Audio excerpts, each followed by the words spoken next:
Welcome back to the Successful Survivors podcast. We are so glad that you're here. We are successful survivors of childhood trauma. We're your people, we're your tribe, and you're safe here. And today we're going to talk about the two things that you control. No matter what your circumstances are, these two things you have control over. So Diana, let's go, girl. Hello. Okay.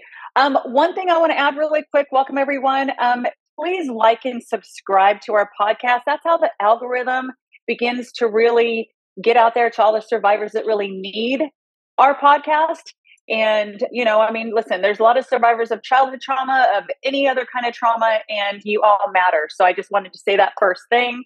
And next, when I was thinking about this, how I wanted to approach this week's podcast, I started reflecting back on what really made me care about health and fitness or overall health and wellness. And I started thinking back on when that became important to me and when I really actually wanted to build strength. And I'm pretty sure I'm not the only one here who has had traumatic things happen. We all know that's why, most of us are all here anyway. But we are all not in control during any of those traumatic events. And we're all like, someday I'm going to be able to control my situation, right? Well, control what? I mean, I could go in a huge hole about that. Obviously, we can't control everything. And incidentally, I personally would never want to control everything.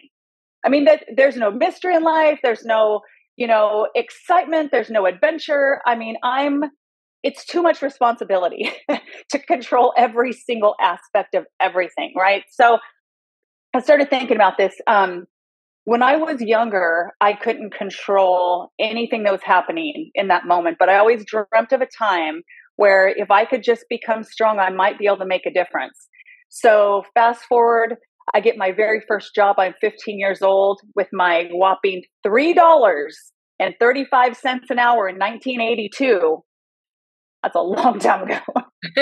But I thought, this is where it starts.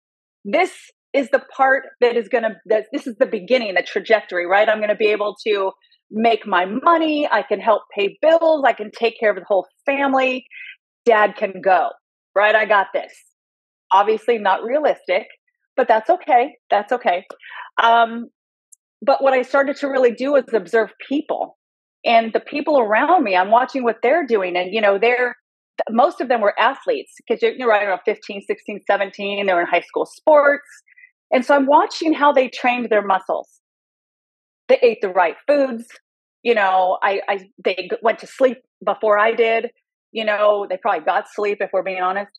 And all of that stuff started to make sense. The right food they were putting in their body, the right activity that they were doing, right? They're building muscle. If your legs are strong, what can you do? You can run faster. If you have to defend yourself, you're in a position to do that. What you really gain is confidence. That's the biggest part. Anytime you take control over your body and you feel stronger, your mental stability gets stronger. That's what we want. We want physically to be stronger so we can control whatever comes our way. Your mental is stronger. You can maybe figure out where the nearest exit door is and run, but you can at least run. Those are the two things we can control: what we put in our body and how we move our body. And we all have choices. Taking back my control kind of manifested in that physical and mental strength way. Before I go on to questions with you guys, I wanted to say there's a song, and many of you may have heard it. It's by Jelly Roll. There's a song he has called Save Me.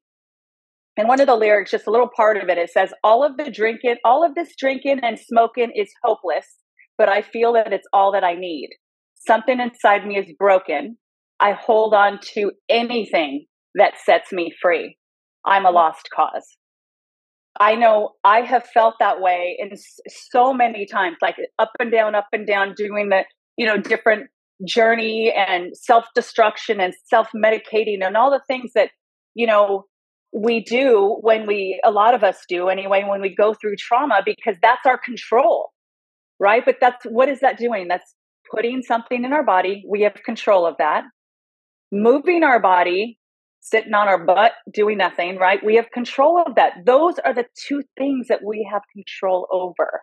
So the song it really hit me really hard yesterday when I was doing this. And I know for a fact when you go through those peaks and valleys in your life, that is a path to depression, and good food, good gut health. I'm not going to get into all the nutrition stuff. That's just above my pay grade. You can Google it. It's all out there. But what you put in your body helps your mental stability, your attitude, how people see you, how they perceive you. And it's not the physical, it's the mental. When you have that self-confidence, it's how people can start to relate to you. You want to be around someone who's happy and joyful. You don't want to be around somebody who's like this. I mean, you can't go to somebody in your tribe going, I have a problem, but I can't go to you because you obviously have a problem right now. I can't go to you. You know what I mean? Right? I might have had too much coffee today, if I'm being honest. Kids are being sold for sex. This is the sign for please help me. You can help. Here's how. Watch for these 4 signs of possible trafficking. Young people who look like they're being controlled. Young people who look avoidant or withdrawn. Young people who look like they've been abused. Young people who seem like they're unaware of their surroundings or situation. If danger seems imminent, call 911. Report what you see. Call 888-3737-888. Do not confront. Let law enforcement investigate.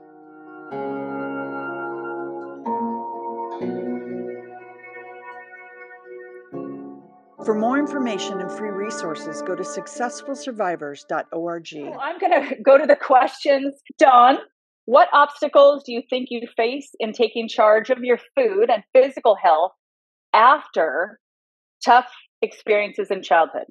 So as I was reflecting on this question, I used to be kept away from food. I didn't have access to it whenever I wanted. And so when I was younger, so when I got older, I chose poor choices. I was like, I can eat whatever I want and whatever I want and buy whatever I want. So I wasn't very intentional of thinking about what I should actually really do and have the fuel like you were talking about. So I didn't, just making those poor choices, first of all, was really bad for me because now I'm 44 and. That makes sense. That totally makes sense to me though, that you would do that. Food's kept from you. First thing I'm going to go get is some chips, or chocolate. That's the first thing I'm going to do if I have access to food as an adult, if I've been kept from food. But what do you do now? I would have to say for now, I don't do as much of that, but I'm finding hard time motivating myself to exercise. I'm not a morning person, and I see all the research on get up and move your body in the morning. It helps you. And I'm like, it's a struggle just to get out of bed, let alone get a shower and get ready for work. So I was going to ask you what, and maybe this is another podcast thing, but what can we kind of focus on to get us to do that? Like you had a drive and you did that. My drive was like, I just want to eat and I don't want to, all these years we get up for school, right? And early, I'm like, why did that not stay with me? I think it's just making those choices, right? The choices are going to be your discipline. It's going to have to be you kind of almost have to work backwards. So if your goal is to get up in the morning, what do you have to do the night before? Do you have to go to bed early the night before? Don't eat late. You don't want to eat late the night before, right? So you want to get proper amount of sleep if you can, right? And then you set that alarm and you get out of bed. The alarm is set across the room. It is not at your head. It's across the room where you physically get up and you have to go turn it off. Once you're up, get to a sink, splash water on your face, do what my husband does, put the gym clothes or walking clothes, whatever, sweatshirt, whatever you want, right there. It's cold right now where you're at, I know. So put a sweatshirt on, put a beanie right there, and then walk outside. I personally, I would be brushing my teeth in that moment, but personally, I don't even care. Like, get up, put a sweatshirt on, put a beanie on, walk outside, 10 minutes. Because 10 minutes around the block, mentally for you, Dawn, for all of us, that is a game changer. It's a game changer. But you walk around the block just for that one little moment, and you come back and now jump in the shower, 10 minutes. Am I telling you to work out for 2 hours? No, 10 minutes, walk around block, come back. Your attitude for the rest of the day will be, it's a game changer. I promise you. Lee. Oh boy. I feel like I'm in school. I didn't raise my hand. That's why you're being called on, miss. When thinking about the idea of taking control, what parts of your well-being seem the most challenging or intimidating? First thing is assuming that I have well-being. Kind of to Dawn's point, coming out, or even as you begin to recognize that you're in a healthier place, but you might not know how to respond to that, that's challenging. Like, so right now, just in my own personal journey, one of the things that I'm really focused on is being intentional. I have spent, as much time as I can remember, letting life happen to me instead of me taking charge of what happens in my life. And so this is a very timely conversation. I actually used to be very athletic, and I know that athlete is still here. It's still in my mind. My body might not always cooperate, but where was that road that turned from wanting to work out to now feeling like I don't deserve to work out? Like, it's not, I know right now in my world, I am just trying to teach myself that I am worthy of taking care of. I was talking with Rhonda just a few minutes before the podcast started about how hard it is to break that mindset of feeling of what has been ingrained in me and has been taught to me and reinforced, whether intentionally or not, that I'm not worthy. Everybody else deserves to be able to do their thing. And if I think about doing my thing, I'm just being selfish, right? And so I'm really trying very hard to reach that point where I can say I'm worthy of eating well, not just putting food in my mouth because that's what my body tells me I need to do, but that I can be, that it's okay for me to eat good food. Now I've got to take it to that next step of being intentional about what is good food for me. And I think it's really important too that I'm a really picky eater. And so I only like very few things. I am not interested in experimenting. I hate cooking.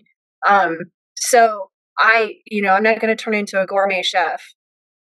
If it comes down to me having to learn how to cook exotic meals or running through drive-through wins every time, every time. But I also, in this growth process, there's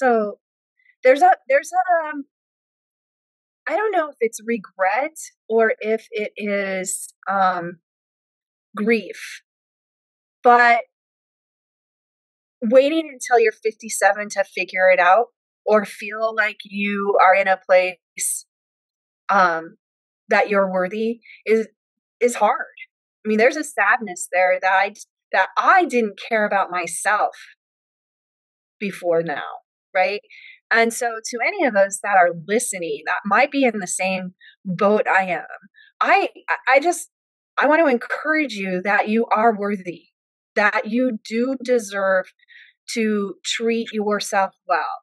And so when I saw the topic of what can we control, that is the other thing that not only in my personal world, but here at the foster care closet, we have really been focusing on the things that we can control and how we are better leaders, how we serve our community better, how we share the experiences of our foster care youth. And so I think that recognizing that there is a possibility of taking control. And then with that comes the ownership. Once you've recognized that, comes the ownership of doing it. And that's where I'm at. Like, I recognize it now, but I'm also the only one that can do something about it. And so for all of those who are in that same boat as I am right now, I just want you to know that you are worthy, and that it's going to be an uphill climb for a while, but you're not alone. And don't give up simply because it's hard. And I hope that you are much younger than I am so that you can live a much longer period of time with a fulfilled life, with all of the joys that come with that. So the challenging and intimidating part is you caring for you. Right. Yeah, because it seems that you're caring for everyone else and you can see and encourage everyone else, but your challenge, what's intimidating for you with regards to this question, is you caring for you. Right. Yeah. But you're working on that. I'm trying. Every day. Every day. I mean, it's just like, even if it's one thing, write down one thing every day that you did nice for yourself in the morning and check it off the list. You don't have to do 10, just one. Just think of one tiny little thing. Rhonda, are there particular worries or fears that stop you from trying out ways to feel more in control of your body? Well, I don't even really know how to answer that question because I go to a whole different place, because it's like I am from outer space. I probably hatched out of an egg. I'm just, the way I think is so different. When I thought about, okay, the things that you control, I didn't even go to the physical realm. My mind automatically goes to, I can control what I think. I can control what I say. I can control my attitude.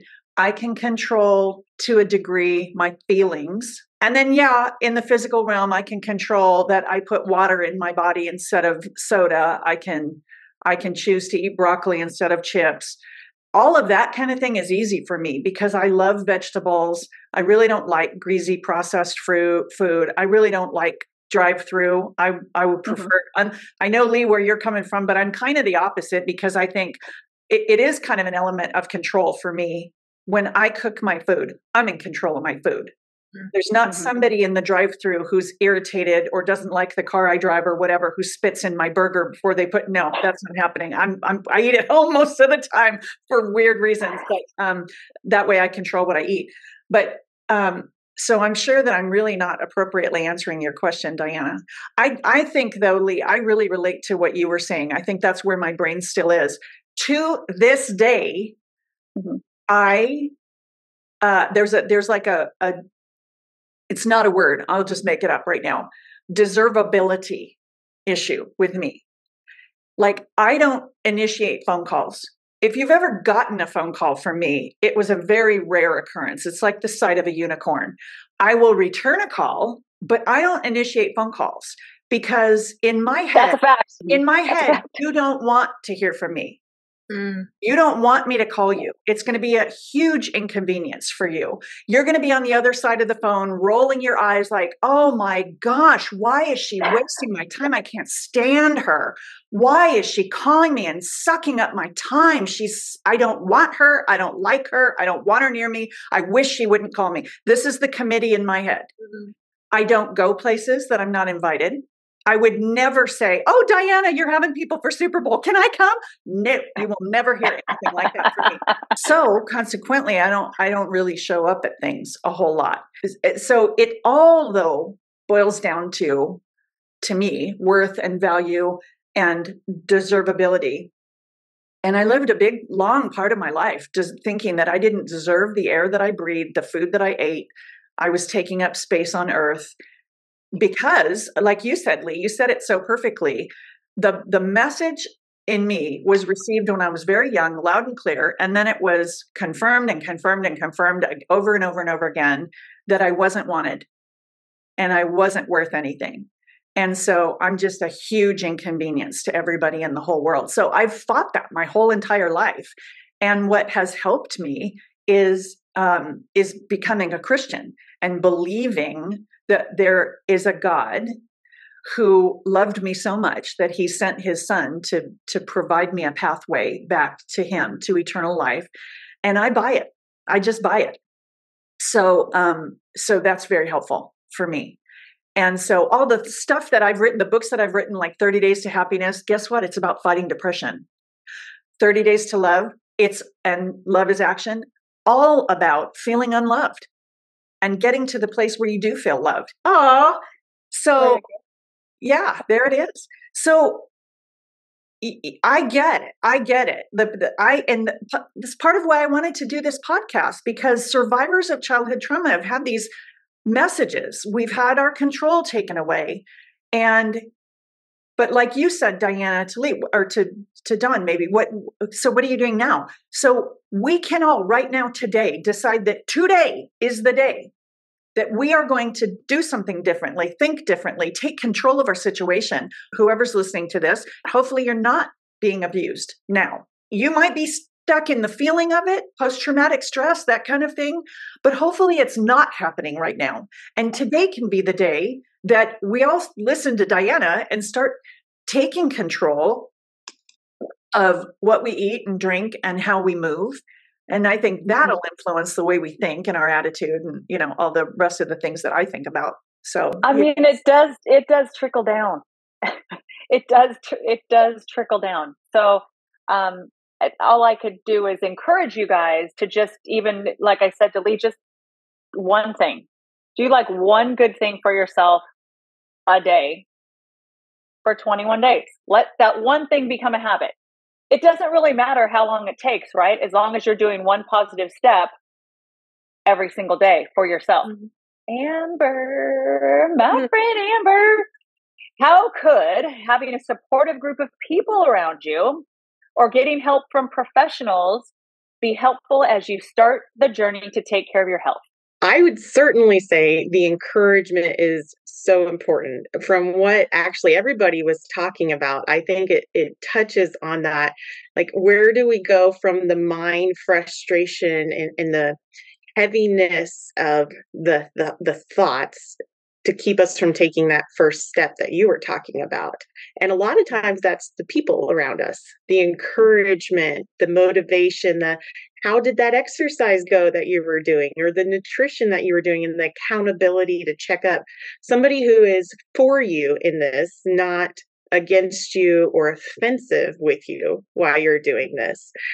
They can give you some grace for what you struggle with. So food, when you talk about that, I also, Dawn, struggled with food deprivation.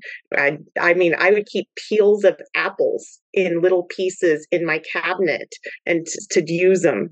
I would eat dog food. I was and so it continues to be a challenge as an adult. When I was 17, my life goal, Lee, was whenever I got a job, like you were talking about, I was going to go get 17 Coney dogs and 17 French fries from the good old Sonic and eat them all to myself. I still haven't done this, but I still remember the goal I had was not a nutritious goal, but it was something to do with food. And so understanding that and accepting that as an adult and having people give you some ideas and encourage you. And then maybe for my birthday, we go out to Sonic, or after I've accomplished something, we go with another person to get something. So in answer to your question, Diana, using those people is so important. And sometimes I certainly believe in therapy. Sometimes we might need to discuss with somebody, where is my frustration or my barrier to going and walking? Like Dawn was saying, I've wanted to be a morning person to exercise. I've learned I am a night person. I get very tired after I exercise because of the endorphins that are released. It causes my body to relax. And so I stretch afterwards. Most people are not night exercisers. I've learned that I am. And so I do that. That's a great thing. There's so much science to what you're saying, Diana. I love that about you. I go to Diana for physical insights. How do you maintain a healthy relationship with your body while acknowledging the impact of past trauma? And are there daily habits that contribute to this? Were there unexpected challenges you faced in reclaiming control, and how did you overcome them? Can you share specific strategies or practices that played a crucial role in regaining control over your body after childhood trauma? How do you take control of your nutrition and physical health during your daily healing journey? I think I kind of touched on that earlier, but what is one thing that you can control that you're willing to commit to two different questions there. That you're willing to commit to that one thing every day to help your own self or yourself. I'd like to jump in on that, Diana. I think what you're talking about here, I think that's why I think it's so important for us to understand our authentic identities, to understand our strengths and our gifts and our talents and our intelligences and what we're able to do, the things that we've, learned along the way. And the way that we do those things, the way that we put all that into practice typically is through work. So I know I took control of my life with my first job. And with every single paycheck I got, my self-esteem went up. Mm-hmm. And so I've always been more comfortable with work than I am with personal relationships because I know my worth and value in the workplace. And I can almost get to the point of being cocky because I know who I am and I know what I'm good at. And as long as it has nothing to do with a personal relationship. So I just think that it's all tied together, right? So if somebody doesn't feel terribly worthy because they've been told they're not, they've been mistreated, it's just confirmed over and over and over again that they're nothing and they're not, worth anything and, all that stuff. So then why would we exercise? Like, why would we eat the right thing? Why wouldn't we just eat a steady diet of cupcakes and hamburgers and cookies? Because what the heck, so what if we die early because we're worthless, right? See my logic where I'm going with. Mm-hmm.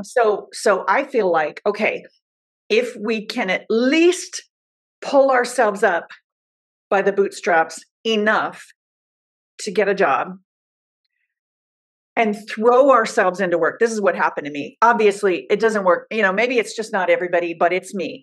When I feel bad, physically, emotionally, whatever it is, I work. I throw myself into my work. I don't come up for air until I feel better.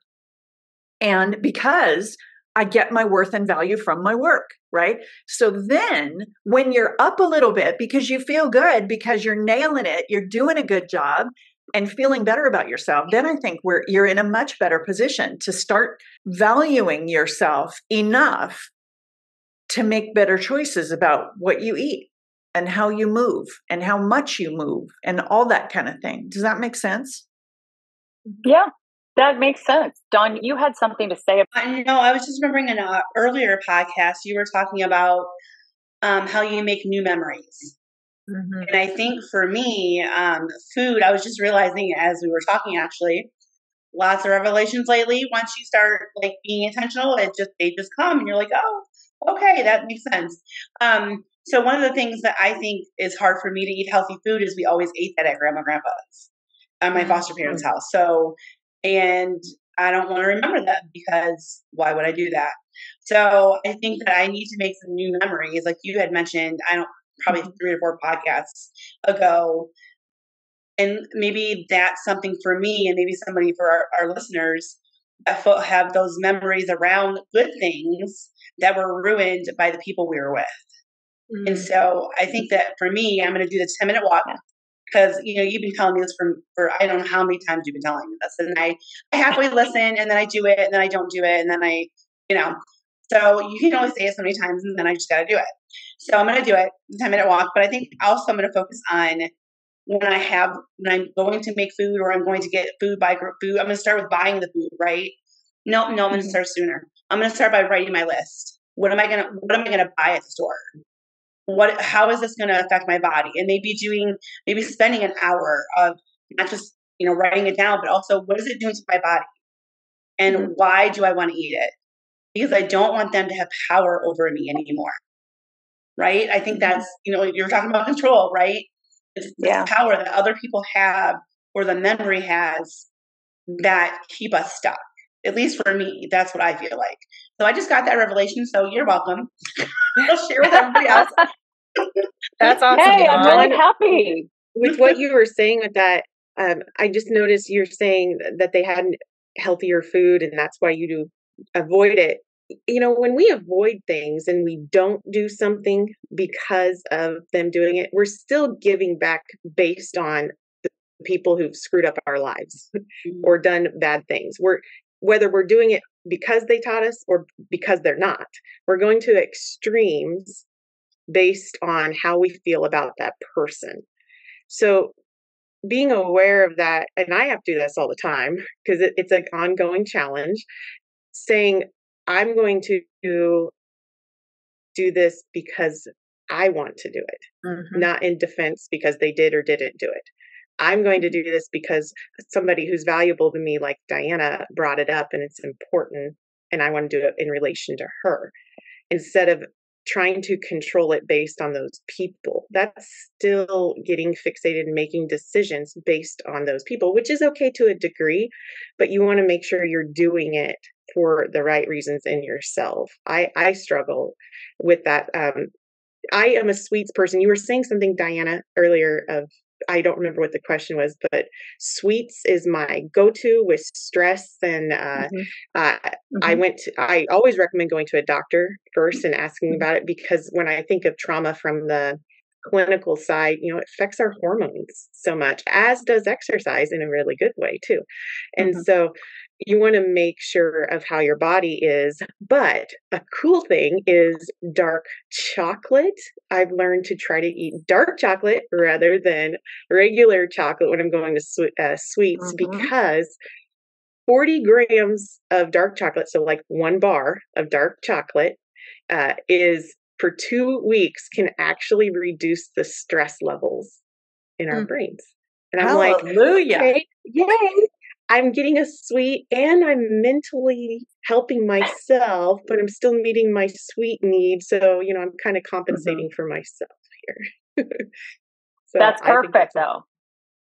I want to interject, but that's a great takeaway. I just want to interject something real quick for those of you who are watching this podcast.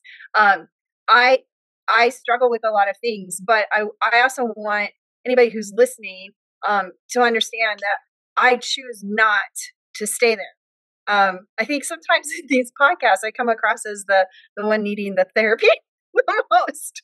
And I just want people to understand that, yes, I struggle, and I'm quite open about those struggles, because I want anybody who can identify and who understands to know that they're not alone, and that how you move forward, that's something we can take control of. I can continue to stay stuck or continue to be a victim of circumstances or things around me or my own self-sabotage. Or I can say, okay, I recognize this, and I'm, to Rhonda's point, I'm going to pull myself up by the bootstraps, and I'm going to take the next step, whatever that looks like. And sometimes it's a great step, and sometimes it's a not so great step. But no matter what kind of step it is, I'm going to keep trying to move forward. The other thing you asked about, and the reason I can think of 1,000 things I could be doing, but the part that I struggle with, and I am 100% certain that there will be somebody, if not at this table, but listening, that will identify with my hesitation, is when you said commitment. I struggle with commitment. I sometimes have to make sure I'm still breathing, because I've been married to my high school sweetheart for almost 40 years, and I've been running the foster care closet for 17. And I cannot, for the life of me, take any credit for that, because that's not my nature.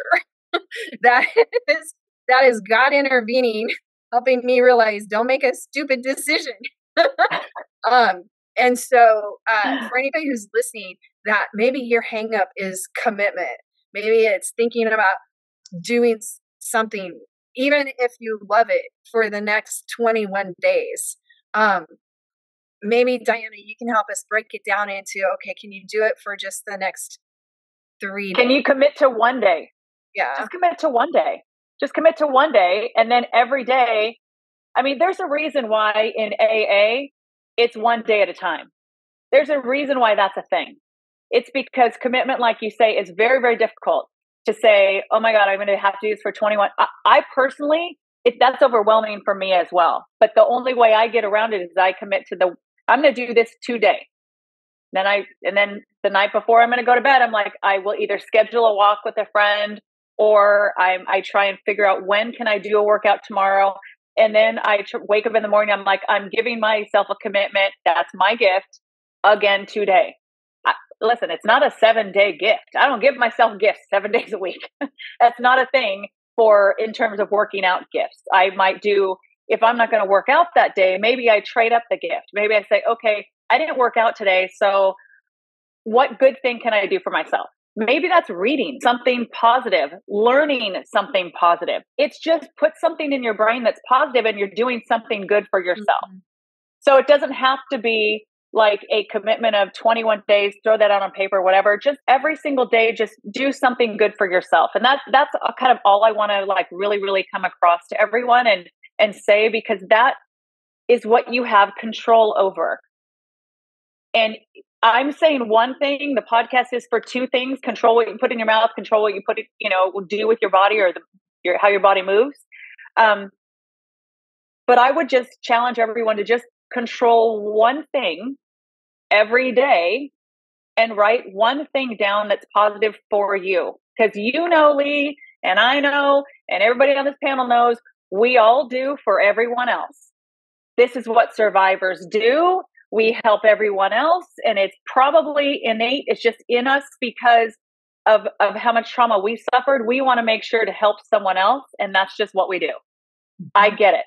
And we don't do for ourselves enough. And so that's why I'm really happy with this podcast. I want everyone to do one thing every single day for yourself. Closing thoughts. Dawn, what you got? So I wanted to share this. I ran across, I think it was on Instagram. It says, I got a different definition of procrastination yesterday that made me sit up. Procrastination is the arrogant assumption that God owes you another opportunity to do what you had time to do. It hit differently. And so I'm gonna post this on my window or my mirror in the bathroom, because I am great at procrastination. If I could get paid for that, I would be rich. Same. So when you know how things just jump out at you, that just kind of jumped out at me when I was reading that. So yeah, that's all I kind of wanted to share. And also, that's good. I guess I just wanted to leave with lasting memories. Like, just change when you have a memory, acknowledge it, and then be intentional about making a new one. So, and do that with friends. Like, say you need help with that. You've already said subscribe to it, but get a group of people that you want to do, like your people that you're going to work out with and you're going to eat healthy with. Watch this podcast.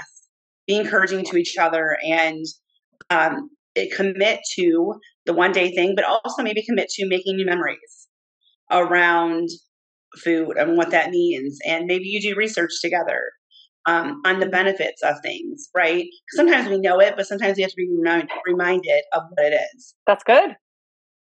Rhonda. Okay, well, I guess my parting thoughts would be begin immediately to do what you can do. Take control of your thoughts. I mean, the Bible talks about taking control, taking your thoughts captive, because the thoughts in our brain that say things like, I deserve to eat this dozen cookies, or I want to eat this whole gallon of ice cream, or I want to drink this alcohol, or take these drugs, or whatever it is, or I shop too much, spend too much. Whatever the things that we have in our lives that are really, if we're honest, outside of our control or out of control. I just want to encourage everybody, start to take control over one thing. And I think it'll change your life. My quick example of that is when I aged out and I was on my own and I was making my own money at 16, I started drinking Coca-Cola, and I got to the point I was drinking 2.5 six-packs a day because I could. And so that was kind of my big rebellion. Like some people do drugs, I did Coca-Cola, and I gained a lot of weight, and I'm sure my teeth were rotting in my head. I mean, it's just bad all the way around. On July 11th of 1987, for those of you who are unfamiliar with 80s, I gave up Coca-Cola, and I haven't had one since. But let me tell you the point. I had headaches, and it was really hard to get off of the caffeine and all that. But within 30 days, the headaches were gone. I lost 24 pounds, 25 pounds. I mean, weight just was like melting off of me. And it was a matter of months from that point when I thought, I'm no longer a slave to this. I no longer have to get up from the bed and go straight to the fridge and get my Coke, that I decided I could open my own business. And I did. And it changed that one thing that I took control over, that I was not going to be addicted anymore. And I was not going to be a slave to something anymore, that in my head said, I can start my own business. I didn't know anything about it. I didn't know the first thing about having a business, doing the books, any of that. But when you take control of one thing, it can be the beginning of remarkable, mind-blowing things. That's beautiful. That's perfect. Amazing. So true. Amber, what you got? After that, my goodness. I know. Yeah, I love that. I would say, the point that I heard you say a couple times, when you come up with two things, choosing one, and I think remembering that one will lead to another. So when you do one, it will naturally lead to something else. For instance, one of them that I have to do a lot of times, and I do have to keep coming back to this goal, is to drink water. I don't drink anything. I'm too busy for that. I don't have enough time for this. And Lee, this is kind of with you, of when we're discovering and rediscovering our worth, remembering that our body is part of our worth. If we don't have a body, then we can't engage our worth from our spirit, our skills, our knowledge. We have to have a healthy body to give that. And so as you're discovering that, knowing that your body is worth too. And so learning to take care of it. And water is, I think kind of important. And I don't drink a lot of water. So I will kind of essential. Kind of essential. And I notice the more I drink water, I pee a lot. Who has time for that? It makes it better because then it actually helps my energy to go for a walk. I'm walking more, to go to the bathroom. I am feeling a little better because it's releasing some more chemicals when I move. I make healthier choices when I'm eating. It is a ripple effect into the other things. For me, that's one of the things for me. And the way I set it as a goal is I drink those big matcha cups and drinks that everybody laughs about. But there's a good reason for that, because it's a motivator, because we can physically see it.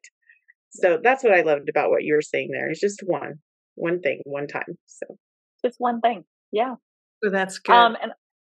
And I will close with 6 little scientific realities on what a 10-minute walk will do for you. So walking 10 minutes, especially when you are feeling down or depressed, can have several positive effects on your body. Number 1, release of endorphins. So we all know physical activities, even if it's a short walk, triggers the release of endorphins, which are neurotransmitters that help improve mood and reduce stress.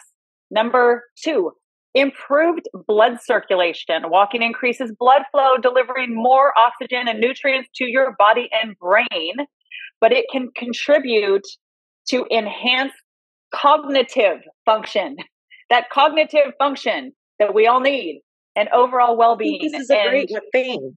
It is. And number 3, reduced muscle tension. So physical movement helps release muscle tension. My neck, my shoulders, constant. They're just like this because of all the things rushing around, things I do. So it provides a sense of relaxation and easing the physical discomfort that comes with associated stress.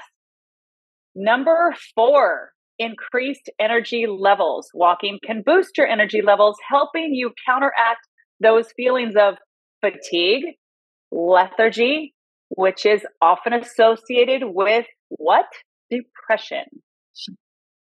Number 5, distraction and clarity. A brief walk, especially if you are in a stressful situation, if you want to text back somebody something not so great, write an email, not so great, somebody's really made that phone call with you, not so great. Get up, take a walk, have a change of scenery, provide distraction for those or from those negative thoughts, potentially offering that fresh perspective. It's a different perspective on those problems. You'll see it incredibly differently. I promise you. And the last one, 6, it really does enhance your sleep quality. So regular, and these are 10 minutes, by the way, people, 10-minute walk. That's all I'm talking about. Not an hour, not 45 minutes, 10 minutes. Regular physical activity, even in short bursts like this, can contribute to a better quality of sleep, which is crucial. It is, in fact, critical for all of our emotional well-being. So even though, I've said all of these things, this is a beneficial and accessible, like you don't have to go to the gym. This is accessible activity that you guys can do. Please consult any healthcare professional because I am not one. But I just want to say thank you to everyone for joining us. We are so grateful that you are on here. Please share our videos with everyone. We do not know what battles are hiding behind closed doors that people are facing. And it's very, very important that we share these videos and you get a laugh or two because we definitely provide humor. Thank you so much, everyone. Until next time.